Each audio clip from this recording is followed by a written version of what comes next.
Hey everyone, Simon here again for the Modern Awakened Perspective, your map for the path to enlightenment. And I've got a story here which keeps developing. As you know, the Jussie Smollett story. And I was one of the first people to say he would be charged with giving a false police report. And that seems to be the case today, that's the newest twist and turn. He will be charged with a felony for following a false police report. So some of the developments that we need to address here is that he is going to turn himself in the next day or two, or whatever. They're actually negotiating him turning himself in, and he will be charged with the felony for giving the false police report. Also, he will probably be ordered to repay the costs of the investigation, which will be quite extensive considering how many man-hours, how many detectives, how many, maybe even the FBI was involved. Now, the two brothers that were part of the staging the attacks were set to, testify against him when suddenly there was this big development where his lawyers are negotiating his turning himself in. I think they were trying to prevent them from testifying in correlation not only with the attack but with the letter that he sent to himself a week before the attack that didn't get nearly as much attention. In the items that were seized from those brothers' apartment was the magazine where the letters for the actual envelope and the death threat were cut out of that magazine. So there's also an investigation into that involving the FBI and the Postal Service. And with that and the attack together, there's a likelihood of a conspiracy charge against him as well. So I don't know if turning himself in is some way to try to cut off this investigation before it gets too deep and he has to really do some serious time. But I think he could do up to 3 years for this police report. And that's if he had no record previously or whatever. But it seems that he also has given false information on a police report in his past. After getting pulled over for suspicion of driving under the influence, he was charged with not only the DUI, but what was it called?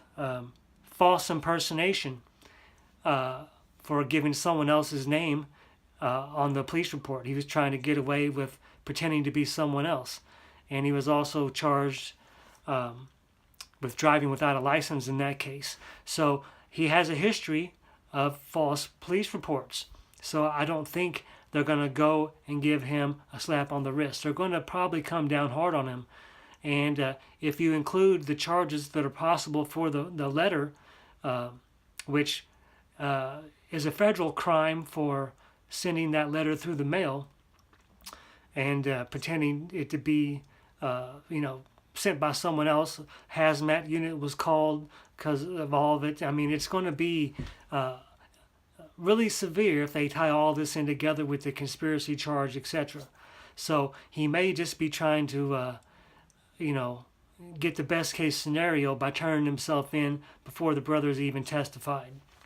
So an interesting thing about this case is that the prosecutor, Cook County attorney Kim Fox, has recused herself, and as far as I know has given no reason.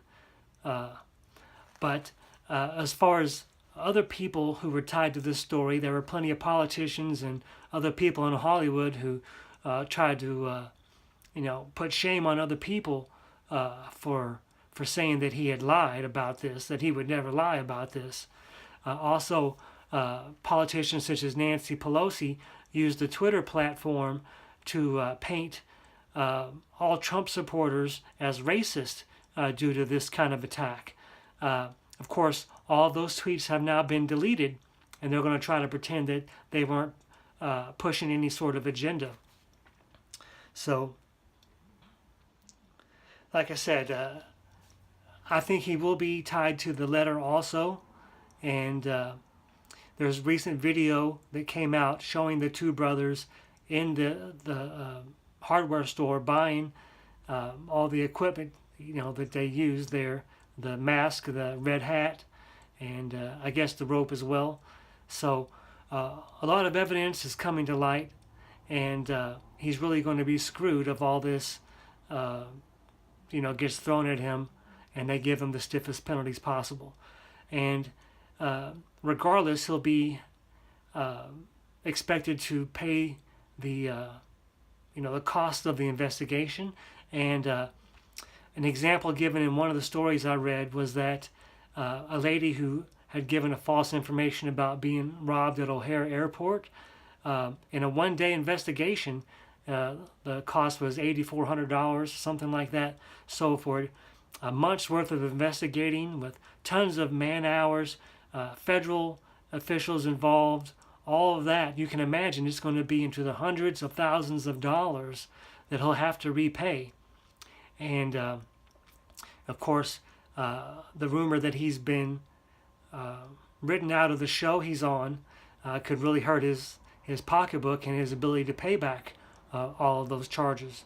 There's going to be a lot of money he has to pay back, so he better hope he finds another job soon. So, as usual, the comment section's open if you agree or disagree with some of my points here. Also, please give me a thumbs up if you like the message, and subscribe if you haven't already. I appreciate your support. I'll see you guys on the next one. Bye-bye.